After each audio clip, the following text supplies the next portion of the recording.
all of you. Hope you all are fine and doing well.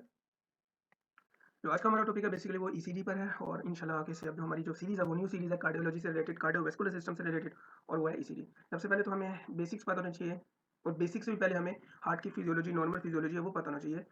तब हमें जाकर जो ईसीजी की बेसिक्स हैं वो समझ में आएंगी, और अगर हमें बेसिक्स समझ आ गई ईसीजी के तो दैट मीन्स कि हमारे जो इसकी इंटरप्रिटेशन करना हो जाएंगी वो बिल्कुल हलवा हो जाएंगी। ठीक है, तो इसकी जो इंटरप्रिटेशन है बेसिकली हम पैथो के साथ करेंगे तो ज़्यादा आसान रहेगा। लेकिन डिफरेंट कम्प्लेक्सीज हैं, जिस तरह क्यूरस कम्प्लेक्स है उसकी डिफरेंट वेरिएशन है, टोटल 18 वेरिएशन है, तो वो इंशाल्लाह हम बेसिक्स में देखेंगे। लेकिन ये छोटा मोटा जो लेक्चर है ये बेसिक का, ये ऑलमोस्ट ही को 5-6 मिनट्स का होगा, या हद होगी तो 10 मिनट्स का, इससे ज़्यादा नहीं होगा। तो चलो स्टार्ट करते हैं बेसिक्स वाला ईसीजी। तो बेसिक्स क्या है? ECG meanings electrocardiography. हार्ट के हमारे जो इलेक्ट्रिक एक्टिविटी है उसको रिकॉर्ड करती है, जो उसको हम ईसीजी जो पेपर होता है उसको हम ईसीजी कहते हैं, इलेक्ट्रोकार्डियोग्राफ। ठीक है, डिफरेंट कंट्रीज में इसको ईकेजी भी बोला जाता है, मेनली इन जर्मनी वगैरह में इसको ईकेजी भी बोला जाता है। ठीक है, what is the definition of ECG? Electrocardiography is used to record electrical activity of heart for diagnostic purposes. ठीक है ना, डायग्नोस्टिक पर्पस के लिए बेसिकली हम यूज करते हैं। एमी बेतो के हर किसी बंदे पे तो नहीं ना हम यूज करने लग जाएंगे कि भाई आओ जाओ हम तुम्हारी ईसीजी करें। ठीक है, जब भी कोई साइन एंड सिम्टम हम मिलेंगे तो हम वो देखेंगे। तो डेफिनेशन ये आप कह सकते हो कि इसकी जो कोर वैल्यू है वो हमें पता चली। What is ECG? Electrocardiograph that is used to record the electrical activity of the heart for diagnostic purposes. ठीक है, ईसीजी स्टार्ट फ्रॉम, हम सबको पता है ए बी सी डी सबको पता है, अल्फाबेटिकल रूट जो है वो सबको पता है। तो ईसीजी स्टार्ट फ्रॉम पी, ठीक है ना, एंड एंड्स एट टी।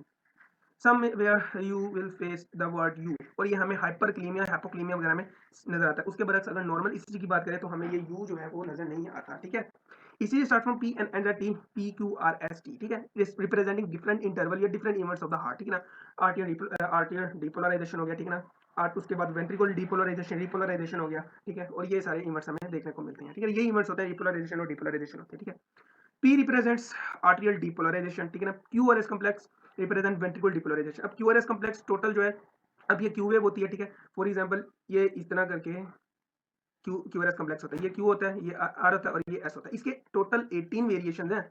ये सिर्फ हम अभी एक मेन वेरिएशन पढ़ रहे हैं कि क्यूआरएस कम्प्लेक्स होता है क्या। अब क्यूआरएस कम्प्लेक्स के टोटल 18 वेरिएशन है, वो हम फर्दर नेक्स्ट जो बेसिक है उसमें देखेंगे। लेकिन क्यूआरएस यहाँ मैं आपको बताता चलूँ कि what is the meaning of QRS. QRS हमें पता है कि ये, for example let me draw heart. अगर मैं यहाँ पर एक हार्ट ड्रा करूँ तो ये वेंट्रिकल सेप्टम हो गया, ये उसके दरमियान वाला हिस्सा हो गया, ये रेपेक्स हो गया। ठीक है, ये हार्ट के डिफरेंट, सॉरी वेंट्रिकल जो है, राइट या लेफ्ट वेंट्रिकल जो भी है, उसका जो डिफरेंट कंपोनेंट्स, फॉर एग्जांपल आप ये कह सकते हो कि ये हार्ट का फर्स्ट पार्ट है, ये सेकंड पार्ट है, ये थर्ड पार्ट है। अब क्यू जो है वो रिप्रेजेंट करता है वेंट्रिकल के फर्स्ट पार्ट को, आर जो रिप्रेजेंट करता है वो सेकंड पार्ट को। ठीक है, और जो टी सॉरी एस है जो वो रिप्रेजेंट करता है एपेक्स को। ये सिर्फ मैं एक समझाने की बात पर आपको एक्सप्लेन कर रहा हूँ कि इस तरह ये क्यूआरएस कम्प्लेक्स है, वेंट्रिकल के डिफरेंट तीन पार्ट्स को जो है रिप्रेजेंट करता है। अगर आप जब नॉर्मल ईसीजी में देखोगे होगा क्या कि क्यू वेव जो है वो एब्सेंट होती है। ठीक है, आपको यूं पैटर्न देखने को मिलेगा, एक नॉर्मल पैटर्न जो है वो आगे मैं दिखाऊंगा। लेकिन नॉर्मल ईसीजी में होता क्या है कि ये पी वेव आ रही है और ये आपका इस तरह करके आपको जो है, तो ये तो क्यू वेव बन गई, क्यू वेव नहीं बननी चाहिए। तो ये आपको इस तरह करके आपको पैटर्न देखने को मिलता है, क्यू वेव एब्सेंट होती है। दैट मींस कि क्यू वेव जो है वो सेप्टल वगैरह के एरिया को रिप्रेजेंट कर रही होती है, और सेप्टल एरिया के जो डिपोलराइजेशन है वो इतनी तगड़ी नहीं होती, जिसकी वजह से हमें जो है क्यू वेव मिसिंग मिलती है। तो ये एक नॉर्मल चीज है। ठीक है ना, जब हम देखेंगे वेरिएशन में, क्यूआरएस वेरिएशन में, तो हम उसमें देखेंगे कि why Q wave is absent in normal ECG. तो अगर क्यू वेव प्रेजेंट होती है तो वो पैथोलॉजिकल कंडीशंस को भी रिप्रेजेंट करती है कई बार, जो कि पास्ट एमआई कंडीशन होती हैं उनको रिप्रेजेंट करती है। होप सो कि इसकी आपको समझ आ चुकी होगी। उसके बाद आ जाओ, तो what is T? T represent ventricular depolarization, atrial depolarization होता है। ठीक है, उसके वेंट्रिकुलर डिपोलराइजेशन होता है और वेंट्रिकुलर डिपोलराइजेशन होता है।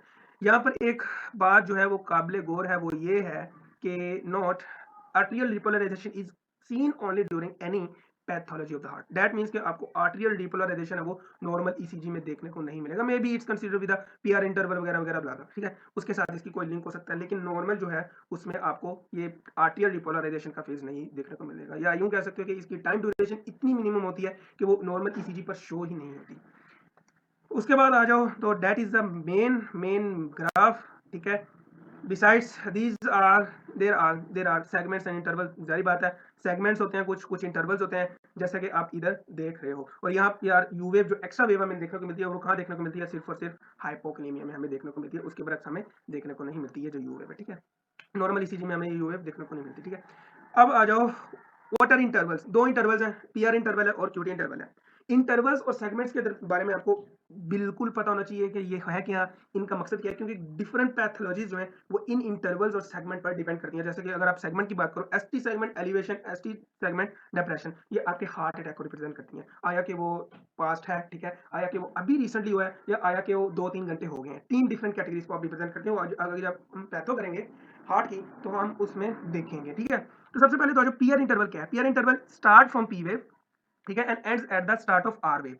अगर मैं यहां पर आपको दिखाऊं स्टार्ट फ्रॉम पी वेव, ये देखो पीयर इंटरवल क्या है, स्टार्ट फ्रॉम ये वाला पॉइंट है, ठीक है, ये वाला पॉइंट है, और यहां पर एंड हो रहा है, that is PR interval, start from P wave and ends at R wave, ठीक है। अगर मैं यहां पर आपको ऊपर करके दिखा दूं तो आर वेव के एंड पर खत्म हो रहा है, क्यू वेव यहां से स्टार्ट हो रहा है, यहां पर एंड हो रहा है, यहां पर आर वेव स्टार्ट हो रहा है, यहां पर एंड हो रहा है। तो दैट मींस कि PR interval is the interval between the start of the arterial depolarization and between the ventricle depolarization, ठीक है ना। तो पीयर इंटरवल इसको हम कहते हैं, ठीक है। उसके बाद आ जाओ तो represent time from start from the atrial depolarization, जो कि मैंने ऊपर बता दिया कि आर्टियल डिपोलराइजेशन के बिटवीन दरमियान होता है, और किसके दरमियान, बिटवीन वेंट्रिकल डिपोलराइजेशन। इन दो फेज के दरमियान का जो इंटरवल है उसको हम पीआर इंटरवल कहते हैं। नॉर्मली इसकी जो लेंथ होती है वो 120 टू 200 मिली सेकेंड्स होती है, ठीक है। उसके बाद आ जाओ तो QT इंटरवल है start from the start of Q wave, ठीक है, ये क्यू वेव थी हमारी, यहाँ से स्टार्ट हो रहा है, यहाँ से, ठीक है ना, and ends at the end of the T wave,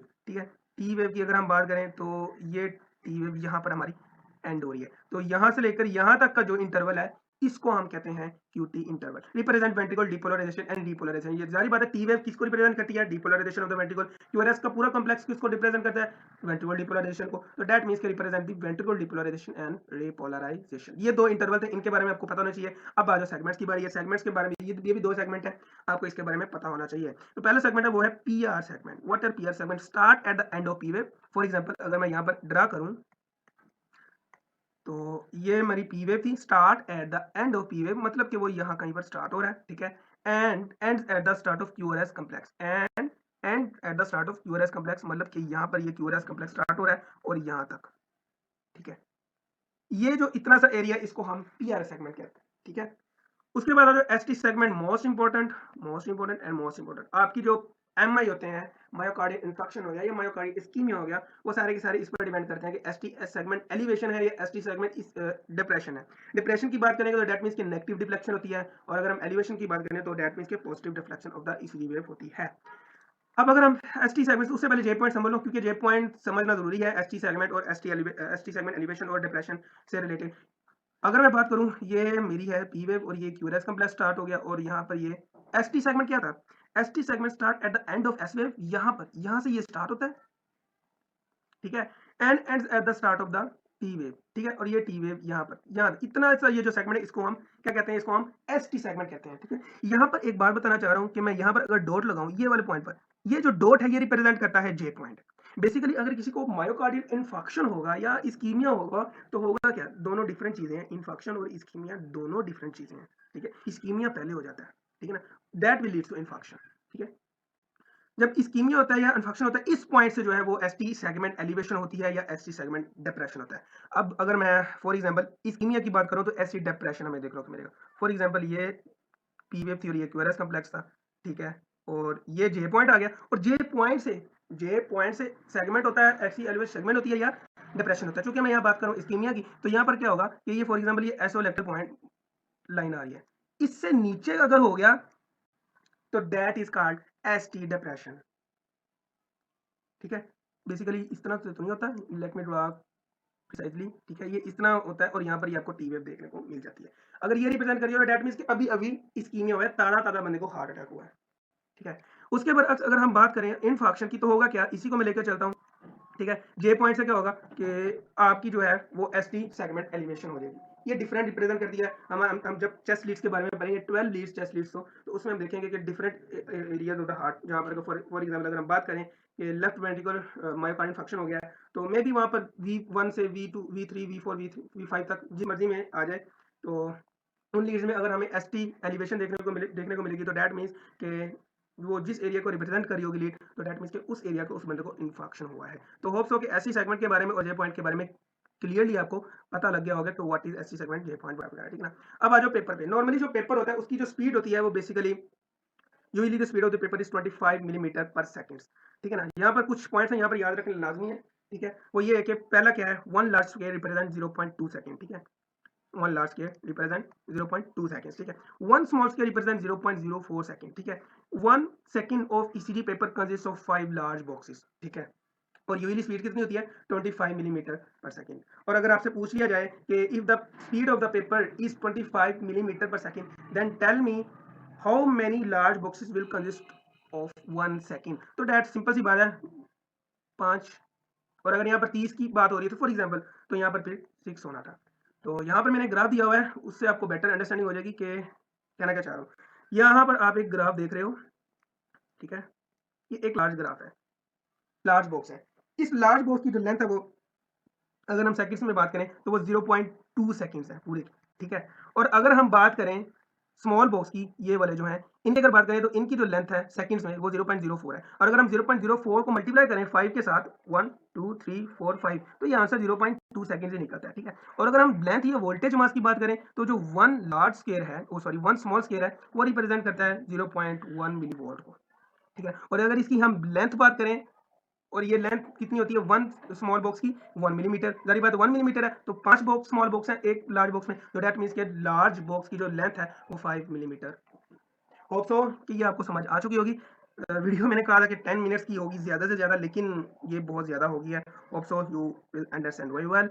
इसके बाद हम जो है लीड्स की तरफ आएंगे, और फिर लीड्स करने के बाद, क्योंकि लीड्स समझना जरूरी है फर्दर ईसीजी की बेसिक्स की तरफ बढ़ने से पहले, तो होप सो कि आपको ये समझ आ गई होगी। नेक्स्ट वीडियो में हम जो है हम लीड्स देखेंगे, जितनी भी चेस्ट लीड्स हैं, प्रीकॉर्डियल हैं, ऑगमेंटेड लीड्स हैं, और उन लीड्स से रिलेटेड जो एंथोमस ट्रायंगल वगैरह लॉज है डिफरेंट, वो हम देखेंगे। और फिर हम दोबारा जो है दोबारा ईसीजी की तरफ आएंगे, बेसिक्स की तरफ आएंगे, क्यूआरएस कम्प्लेक्स की वेरिएशन देखेंगे, और फिर हम पैथोलॉजी के साथ उसकी इंटरप्रिटेशंस करेंगे।